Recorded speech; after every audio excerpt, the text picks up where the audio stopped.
What's up, guys? Angela Phillips here at a team making dollars out of Scents, and I'm actually getting ready to set up for an event. Well, not really set up, more like prepare, prep, box, all of that. Anyway, this whole video is literally going to be all of that, from me getting everything ready, from packing up, setting up, breaking down, and all of that kind of stuff like that. But in the beginning, I'm sure there's a lot of people who are probably asking, where do you find events? How much should you spend on it? What do you need? What kind of stock you need? All of that. So I'm going to go over all of those things right now. First thing, I always get asked, where do you find events?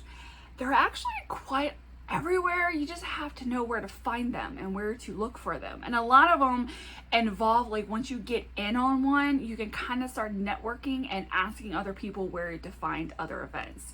But I know that that's the hardest part, is actually getting into one, because Scentsy is usually pretty, yeah, it's the struggle's real, guys. It's real. It's hard to get in some of these because there's so many consultants that want in on these events, because it's the best way to expand your customer base and get out of your own comfort zone and out of your own inner circle and introduce yourself to a lot of different people, and as well find new people that maybe never heard of Scentsy. And yes, that's a thing. The best ones to start with are going to be like your churches and your schools. If you're starting to get a little bit more deeper into events and a little more higher cost, then you're getting into more of like your county fairs, your state fairs, and expos and stuff like that. In the very beginning, if you're just starting out, schools and churches or any of those like craft fairs or anything like that are going to be your best bet. They're going to be more inexpensive. They're going to range from where some can be free all the way up to maybe like $25 to $35. In the beginning, that is exactly what you want. You want the smaller ones so you can get familiar with events and kind of see how people are and how they are when it comes to Scentsy, and what they know, what they don't know, what are the stuff that people are wanting and stuff like that. And you kind of get the feel of it, how you want to break down, it's just the whole process. It's better to start small and build up to the bigger ones. If you know a consultant in an area that is doing events, and let's say for whatever reason they're not able to do something, it's really great to kind of have their information how do I word this? It's really great for them to know that you're somebody that is looking to do events. So in this scenario that they are not able to do it, they can reach out to other people and say, hey, I may be sick, or I can't do this. Can you fill in for me and stuff like that? So it's really great to kind of network with other consultants. What do you all need when you're starting to do events? And the initial investment will cost some money. Just be prepared. But you really just need the bare minimums. If it's outside, you're going to need a tent. Do not do an event outside without a tent. If you're in the sun, those bars will melt. I'm just telling you from personal experience. I have lost many bars, not because of not having a tent, but because it was like 100 degrees, and where I had my table at, the sun was still shining on it, and they melted all the bars. So no matter what I could do, I could not avoid it.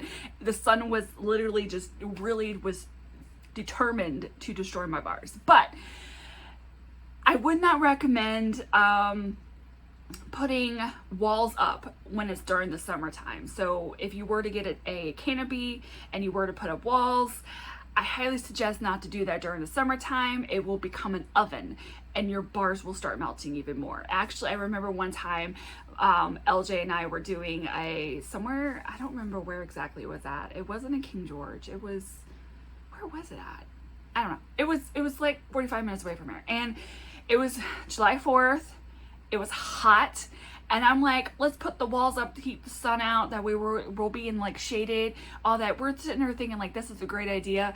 And then while we're sitting in there, and like, oh my God, it became so hot in there. And I would walk outside of the tent, and I'm like, it's 20-degree difference. Like, it became an oven, and it just kept the heat in it, and it just was so unbearable. I had to take all the walls back off. So if you're doing summertime, just keep in mind that our wax will melt and they will get a little sweaty. So just keep that in mind. So yes, are there ways to avoid it? You can sometimes ice packs, if you put lay the ice packs on the bottom and then put the bars, or put maybe some fans around to kind of keep some air movement flowing. But ultimately, it's just hot. It's just, keep the bars out of the sun. I know many events I've done in the past, LJ and I have actually moved tables around to keep the table in the shade, but sometimes depending on how many tables I have, I can't really do that. But I have done in the past where I've literally moved warmers off of one table, put all the warmers on one table because they're in the sun, and I moved all of the bars and put them all on one table because they're in the shade. And I would constantly be moving stuff around during the whole event because I'm trying to keep it out of the sun. So like I said, it's summertime and Scentsy just is hard sometimes, so just keep that in mind. Other things that you could possibly need, obviously, besides the canopy or the tent, tablecloths. If you want types of shelves, those will also really be good. Those are kind of the basics. Do you want electricity or do you not want electricity? Obviously we want electricity, but not all events, especially if they're outside, you're going to get electricity. So keep that in mind. That's when the Scentsy Go comes into play, because you don't need electricity for that. Just make sure you charge it. I've done that. I brought it and then I forgot I didn't charge it. So keep that in mind. Other things to remember is bringing change, like dollar bills and actual change. You want to have some way of charging payments, because since you're there and they're buying your stock, I personally feel like you definitely need a method to be able to charge their card at that event rather than waiting, because you don't want to run into the scenario where you're like, I'll run it when I close out a party, and then their card declines and maybe you can't read their numbers and you're not able to do it, or maybe you can't read their phone numbers, so you can't even call them to get the correct information. It turns into a mess. You don't want to deal with it. Square, I think PayPal has an option. I think Clover is another brand I see commonly. So research whichever one that you want. Keep in mind that yes, you will be charged a credit card fee per swipe on all of these. Now, let's talk about what you need on top of all of that, because there's still more. Bags. So you need bags in order to put your products and then to give to them. How you want to give the bags, what they're going to look like, that's entirely up to you.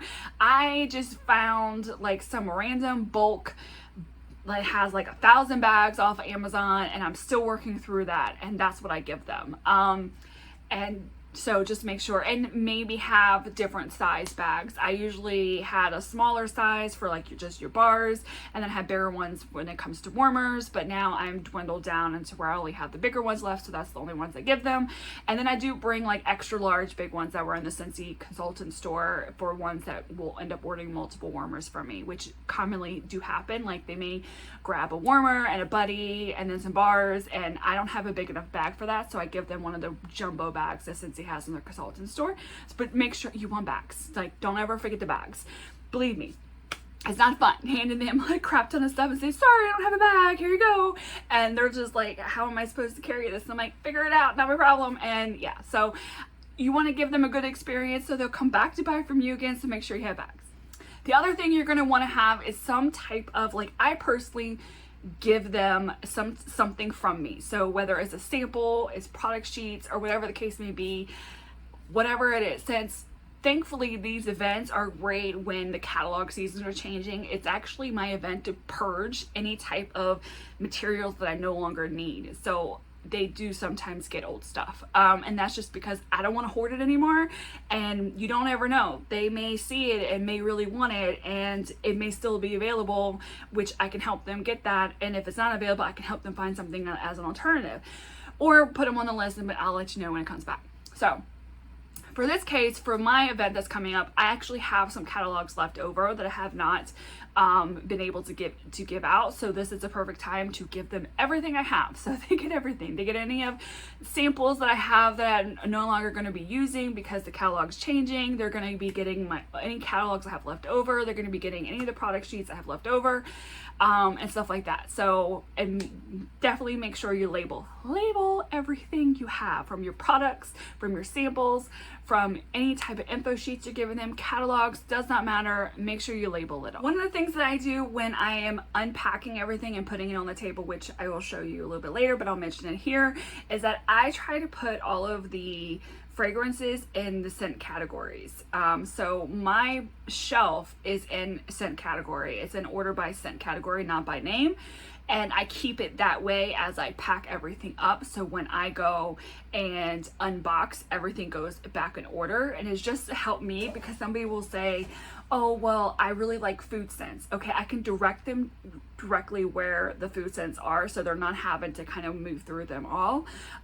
It's just what I prefer, because they know what they like.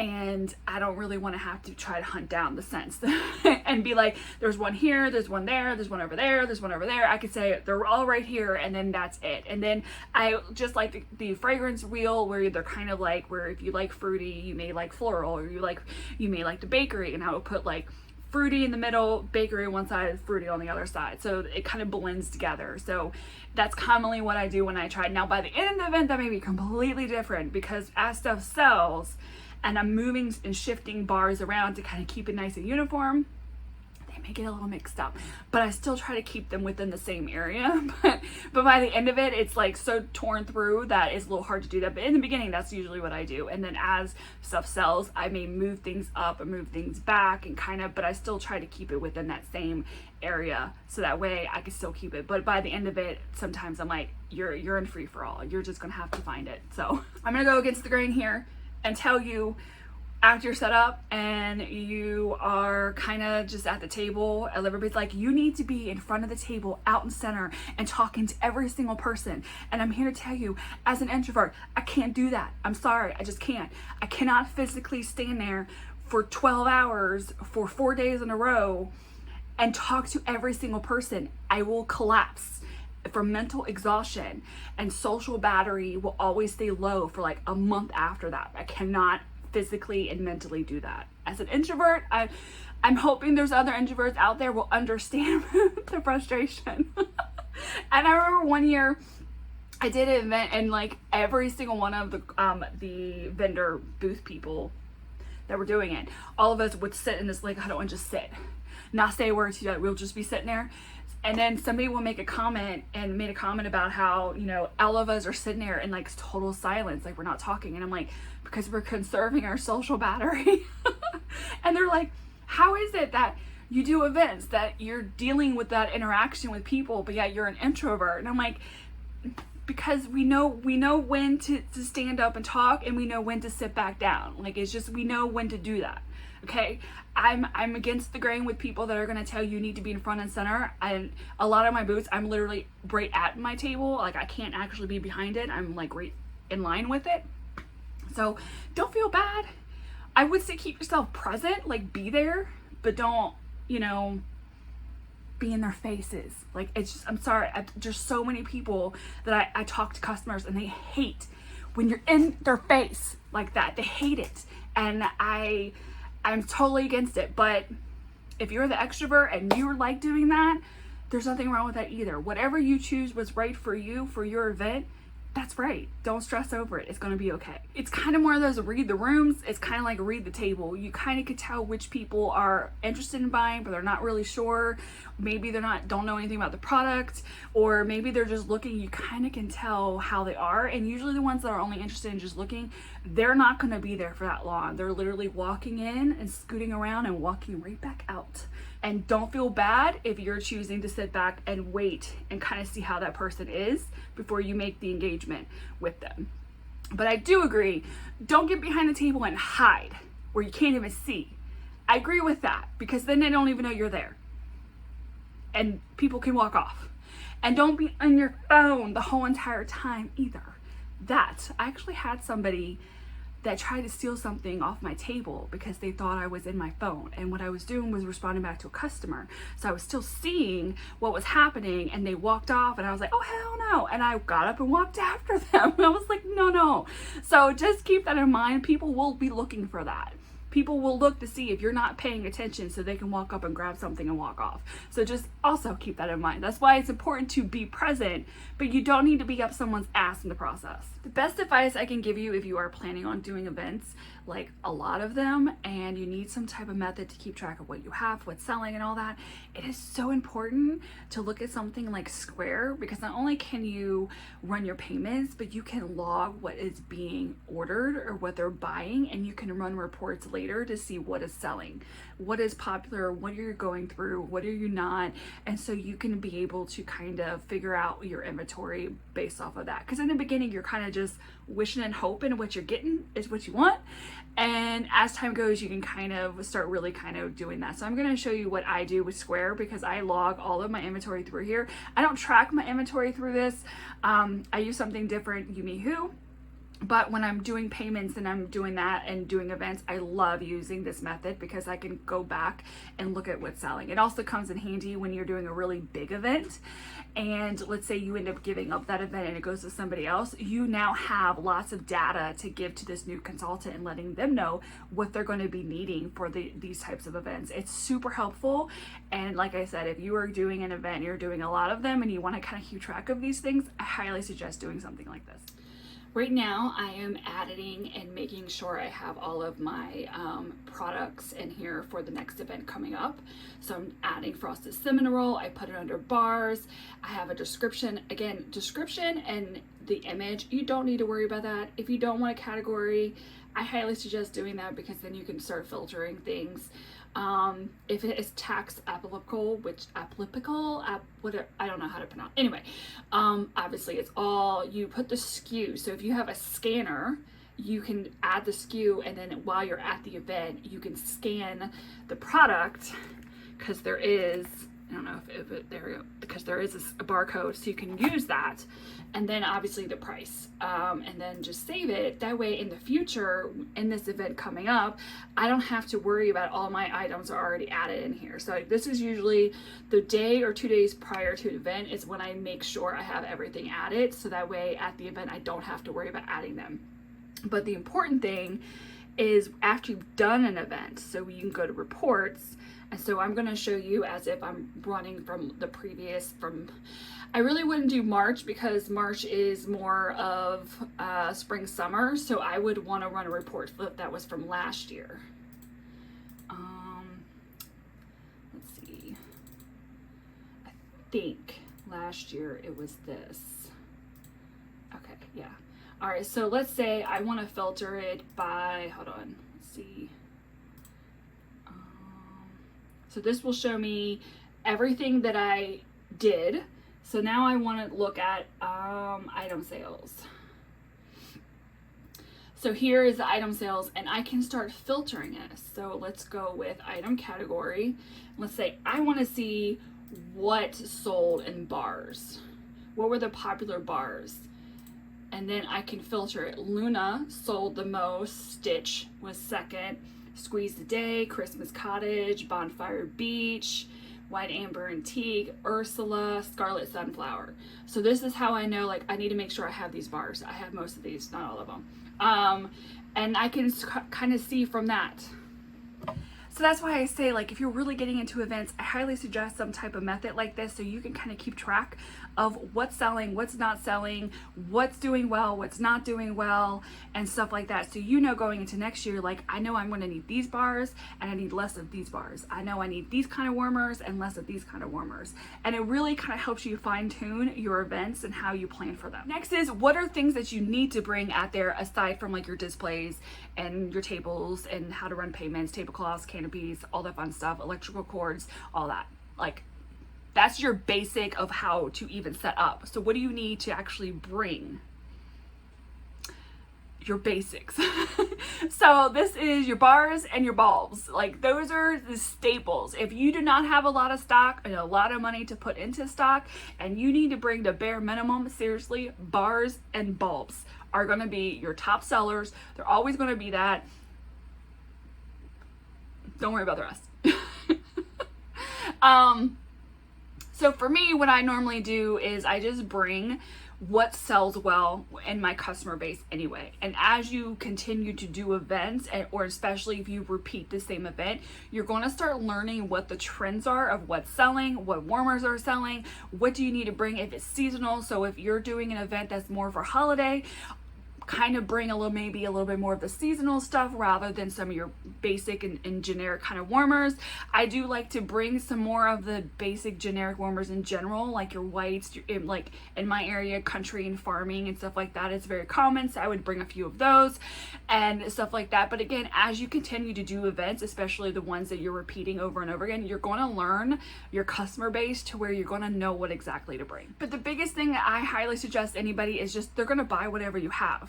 So don't stress over it. I used to stress insanely, like it used to be really bad. I used to bring every single bar you can possibly think of like ever. And I would hoard tons of it because you never know that one customer is going to ask you for that one scent that they cannot find anywhere, but I'm going to have it. And I would hoard all my bars for that reason. And then I'm like, why do I need over 6,000 bars? I don't need that much. So then I started dwindling down, and I've had to learn and just be okay with, I'm not going to have everything. I'm not going to have all of the scents, even though I want to have all of them. It's just how it happens.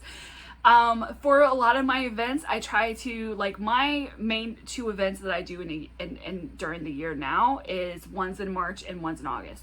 So they're literally right as the catalogs are changing from spring, summer to fall, winter, back and forth. So I know going into March that I'm going to bring some of the favorites of the fall and winter, like your cinnamons and stuff, but I'm also predominantly going to get the fresh and the floral and the fruity because we're going into spring, summer, and that's what a lot of people are going to be wanting at that time. However, there are people that are going to want more of your fall and spicy and bakery kind of scents, so I still try to bring them as well, but not as much. So now we're going into fall and winter. That is when I start bringing in more of the fall and winter scents and less of the floral and fruity scents, but I still bring the more popular ones that I know people are going to ask for in the very beginning. I bring those plus the fresh because you can't go wrong with fresh. And then I start bringing more of the fall and winter because that's what people are going to start wanting more of. And then as I start selling down all of that, I'll bring in whatever I have left. And then by the end of the event, it's kind of like whatever's there is there, and they'll get what they will get. And oftentimes, if I don't have a scent and I can't order it, I will tell them, hey, I can't order this scent if you want me to, and I could just bring it to you and all that. And I'm gonna tell you 9 times out of 10, they're gonna tell you no. They're not worried about ordering it because they want it now. They want it the immediate impulse buy. They don't care. They're not gonna want to order it. I've had a few that will be like, yes, I'll order it, but it's few and far between. What you want to do is have some type of way of getting customer information as well. So what I commonly used to do was I would take a small clipboard with the order form on it, and I would write everything on what they're getting, and then I would hand them the clipboard with the bag, or not the bag, but the pen, and have them fill out their information while I'm ringing them up and bagging it. So by the time they're done doing that, I'm done ringing them up, running the payment, and bagging everything up, and then we could just do a swap and do something like that. They get the order form or receipts, and I keep the top copy. Again, still make sure you're running that payment. I have found in the past that some customers don't want to give me the full information. They don't want to give me any of that. I personally find that a lot of people at events have no interest of finding a consultant. They just want what you have on hand. I may get a few customers through the event that like retain with me. I'm sorry, but not a lot of them will. A lot of them are like, I remember, I think it was,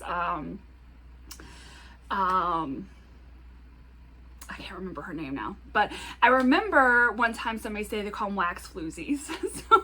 And a lot of people, it's just an impulse buy. They probably already have a consultant, and you just happen to be there, and you happen to have a scent they really wanted or a scent that they can no longer get, and they're buying it from you. So just keep in mind, I've done many events, and I personally found a lot more don't have any interest of continuing to buy from me.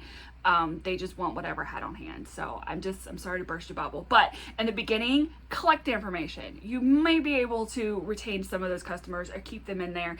You just don't ever know. So do not think that just because you're doing an event and people are not actually looking for a consultant, they're just looking to buy something that, it is, but I mean, just do it. Just start out, get in the practice of doing that and reaching out and following up with them after the event.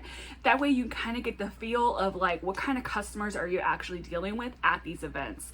And you can kind of decide as you continue to do them. I collected customer information for quite a long time, up until a certain point, and then I realized that the amount of time that I was spending following up and getting no responses, no interest, nobody wanting to order for me afterwards, they just wanted to buy at that event. And I've actually had customers flat out say, like, I already have a consultant, I don't need to give you my information.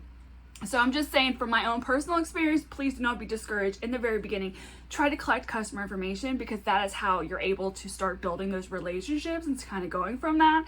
But as you continue to do them and you're doing them a lot, you may start seeing those types of trends, and you can reevaluate if you're going to continue to do it or not. I currently, any of the events that I do, I don't, because I do that event twice a year. Everybody that buys from me knows to go there to buy from me. So like I said, it's circumstantial for me that I don't need to do that anymore. Whereas I have actually a realtor event, which I've never done before. And I am going to be doing something like that because I want to collect that customer information so I can kind of reach out to them. So like I said, as you do events, as you go through it and you start learning these types of things, you can decide when you want to do drawings, when you want to collect customer information, or when do you just want to sell and keep moving.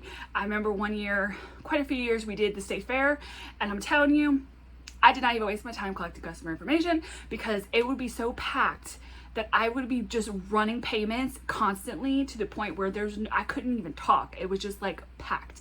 I remember in like 2-hour time frame, we would sell like over $2,000. Like it would just be so busy. It was not possible. So like I said, it's dependent on how the event is going, how you're doing it, and all that. And only those types of things is just over time. It's just how you start doing the events and you start learning what's working and what's not.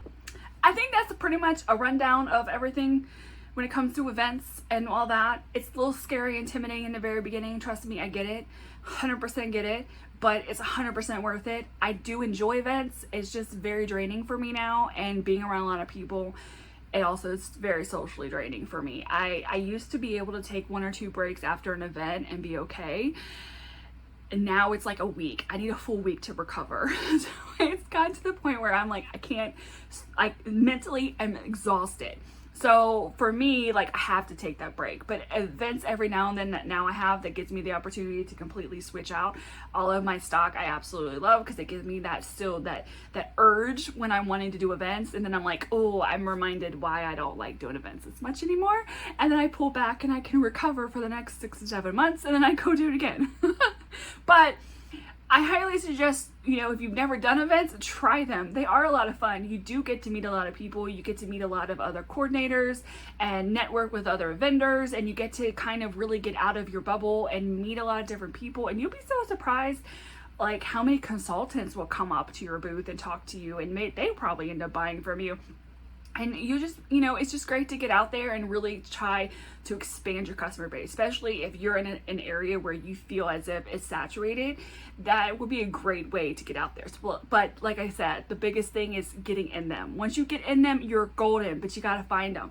So it's really great to start with your small ones and kind of go from there, and be a little bit wary on some of these really small ones that are like free, that are like an open house style, because sometimes they're not that great. I will say, they're really great for the experience. Okay, so now we're a day before. What day are we on? I don't know. I think it's tomorrow I'm setting out, and I'm gonna show you the hot mess of what we have in the Jeep. So we have all of our displays, the tables, tablecloth, the register, the shelves. This is my skinnier table that I use as my checkout. And then this is all display, this is all warmers. And so what I normally do is have it set up to where when I go and start unpacking, I have all my display stuff first. So I pull those out first, go put them up, get them done, and then I go ahead and do all the unboxing. So I will see y'all tomorrow. Today is the day we are going to go set up. So I have all my bars in here, and then I have that. Dolly will be a lifesaver, especially if you are going to have to haul everything in and you're not going to be right where you're going to be able to set up. A Dolly, you're going to love it. So in 3, I go, my song music. Okay, so we are on day 1. I just stuffed my face with some food and I'm heading in, and wish me good luck.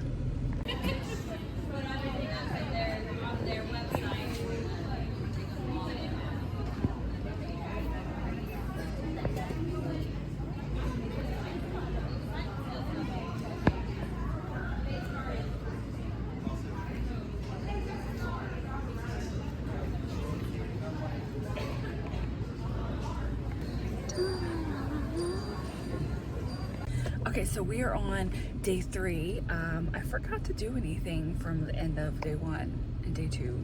I don't know, that's usually what happens to all these events. Like, you kind of just like, it's all, you're in event mode and that's all that exists until you're done. So I sold a lot of bars. I sold a lot of other like on the go stuff. pods and stuff like that, scent packs. I did sell a warmer finally, but I'm trying to get rid of these warmers. So that is what I'm hoping to sell today. And yeah, so wish me luck. Okay, so my event's done, and it takes me a while to recover, so I look pretty rough for like days after. I end up getting sick usually because I'm literally in an event for like 5 days, and it's usually a lot of kids running around and germ factory and all that stuff.